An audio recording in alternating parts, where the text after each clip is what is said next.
Magandang araw po ulit mga kabayan. Eto po ulit si Mr. Fitz De Leon. Meron po tayong bagong video presentation. Sana po ay mas maintindihan ninyo ang concept ng V-Mobile business and sana po ay makatulong ito sa ating negosyo. Para sa mga kabayan kung bago pa lang sa ganitong business, gusto ko pong i-share sa inyo na tuturuan po namin kayo maging businessman and maging investor. Magkakaroon po tayo ng extra income sa ating mga kasalukuyang trabaho. Ito po yung ating glass of ideas. May i-share lang po kaming opportunity sa inyo. Pag puno po yan, syempre po, aapaw po yung tubig dyan. So, hiling ko lang po is i-empty muna natin yung ating baso para po yung i-share namin na idea ay ma-absorb nyo. And huling kahilingan lang po, buksan po natin yung ating isipan. Kasi po ang opportunity na i-share namin ay para po sa yung time and financial freedom. Maraming salamat po ulit. Ito po yung mga quick facts. Philippines is still the undisputed texting capital of the world. And there are 85 million cell phone users out of 93 million population. And 1.3 billion SMS are being sent daily. Pagpalagay po natin, cold cash dyan is around 600 million. 15 billion are being spent for prepaid load alone every month. And prepaid load is the #1 product consumed sa Pilipinas. Ang point ko lang po dito kabayan is, billion industry po ang telecom business sa Pilipinas. And technology has changed our lives, especially through communication. Hindi po tulad ng dati na ang tagal pong makipag-communicate sa ating mga mahal sa buhay. Ngayon po ay instant na. Ang point ko po ulit dito kabayan, tayo mismo gumagastos ng malaki para makipag-communicate sa ating mga mahal sa buhay. Ang average Filipino po ay gumagastos ng 30 pesos a day sa kanyang prepaid load consumption. Multiply po natin yan ng 30 days, that is 900 a month. Then multiply po natin ng 12 months, so that is 10,800 a year po. It's safe to say na after 10 years, gagamit pa rin tayo ng cellphone. Mag-upgrade pa nga tayo ng cellphone natin eh. So after 10 years, that is 108,000 pesos. And an average Filipino family, meron pong 5 cellphone user. So that is 540,000 po after 10 years na 5 taong gumagamit ng cellphone. Ang point ko lang dito kabayan is, ang load po is one of your basic needs sa panahon ngayon. Ito po yung pinagagastusan natin. Tayo po consumer ay nagbabayad ng libo-libo sa mga providers, syempre po sa product and sa quality of service to communicate with our loved ones. Ngayon, presenting the facts na billion industry pala yung telco business sa Pilipinas, may naisip po si V-Mobile na opportunity and ino-offer niya po sa atin to ngayon as a consumer. Every time daw po na gagamitin natin yung cellphone natin, magkakaroon tayo ng discount and income. Siyempre, practically po, tayo mga Pilipino, mas gusto po natin yun. Meron tayong benefits using the same product and the same service po. Ngayon po, ang tanong is, sino si V-Mobile and kaya ba ni V-Mobile na suportahan yung project niya na ganito? Okay, konting background lang po kay V-Mobile. Siya po ay na-establish noong April 29, 2008. And ang company po behind V-Mobile is Penta Capital. Ito po, Penta is 5, V, Roman numeral is 5 po. Si Penta Capital na-establish noong 1957, leading independent investment house sa Pilipinas and expert sa project development, real estate, and mga infrastructure po. Meron po siyang license sa Bangko Sentral ng Pilipinas. And ito po mga kliyente ni Penta Capital. Ganito po yan. Pagpalagay natin, si Cebu Pacific, meron po siyang project and kailangan niya po ng isang eroplano. Pag hindi po kaya suportahan ng bangko, yung uutangin ni Cebu Pacific, si Penta Capital po ang magpapautang. Same po dito si San Miguel, pagpalagay nating magtatayo siya ng isang bagong planta, kung hindi kaya ng bangko magpautang, si Penta Capital po ang magfe-finance. Ito po yung MRT sa Maynila. Pag may project yung MRT bumili ng bagong tren, and again, si Penta Capital din po yung magfe-finance sa kanila and the rest of the companies nakasali po dito.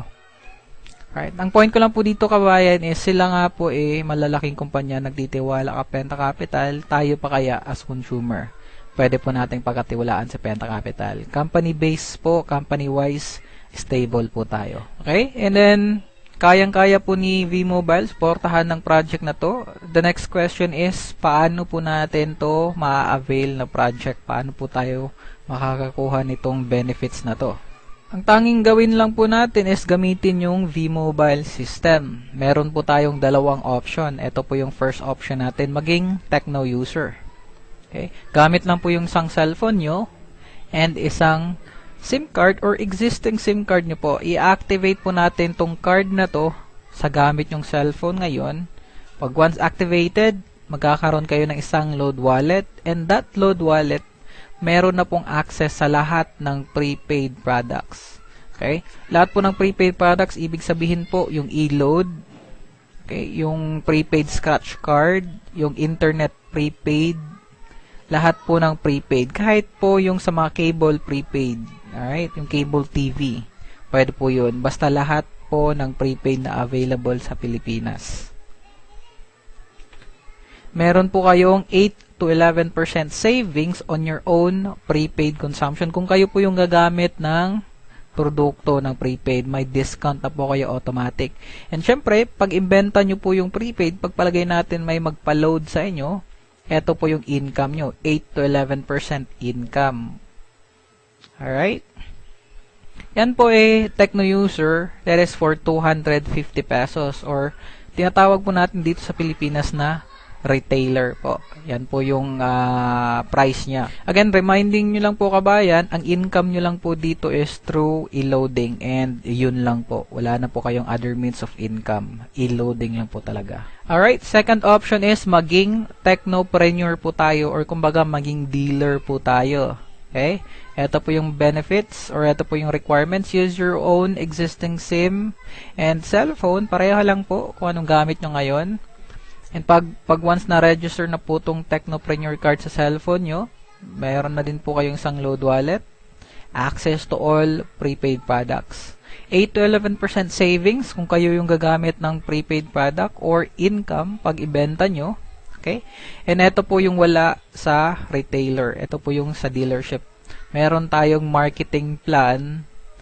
You have the opportunity to earn 65,000 in 7 months. Baseline lang po yun. Hindi ibig sabihin yung 65,000, 7 months talaga. Pwede po yun in 3 months time or in 4 months time. Okay? Lahat po to na very risk-free investment na 3,988 po or let's say 4,000 pesos kasi po business po to, kailangan mag-invest. Okay? Very risk-free po kasi meron po siyang kasamang business kit na libre. Okay? Meron kayong 20 price list, lahat ng products natin nakasulat dyan. Meron din po tayong 20 quick guides. Since technical po yung business natin, meron pong mga instructions kung paano gamitin. Alright? Meron tayong 2 tarpaulin, 3 regular smart SIM card, pwede nyo gamitin or pwede nyo po ibenta. And ito po yung return of investment nyo. Di ba po, ito po yung Technopreneur card na i-register sa cellphone nyo. And then, you will get the 20 Tecno user card or 20 retailer card worth 250. Again po, 250, multiply mo yan ng 20 cards, that is 5,000 pesos. So, yun po yung return of investment nyo. May income pa po kayong 1,000. And, nakalagay yan sa, lahat yan nakalagay sa bag, and automatic meron tayong 2 personal online inventory system. Lahat po ng ating transaction, monitored po online. Ito pong website na to, dito po mamamonitor lahat ng e-loading transaction nyo.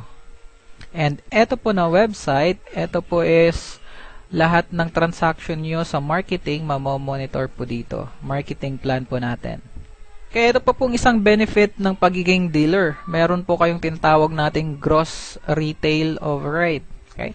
Ito po, pagpalagay natin, meron kayong isang Tecno user card na nakakaubos siya ng 500 daily load consumption.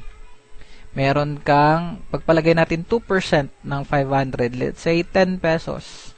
Automatic yun, income mo yun kasi ikaw yung dealer. Under mo yun sila as retailer. Pagpalagay natin, meron kang 20 Tecno user na nakakaubos ng 500 daily. Assuming po na nakakaubos sila 500 pesos daily. If you're going to multiply that 10 pesos by 20, that is 200 pesos. Yun po yung automatic income mo kahit wala kang ginagawa. Alright? Yun po yung isang benefits ng pagkuha ng dealership. Alright? How to replenish your load wallet? Syempre, ginagamit natin, mauubos yung load wallet natin. First is, punta lang po kayo sa mga V-Mobile office nationwide. Okay?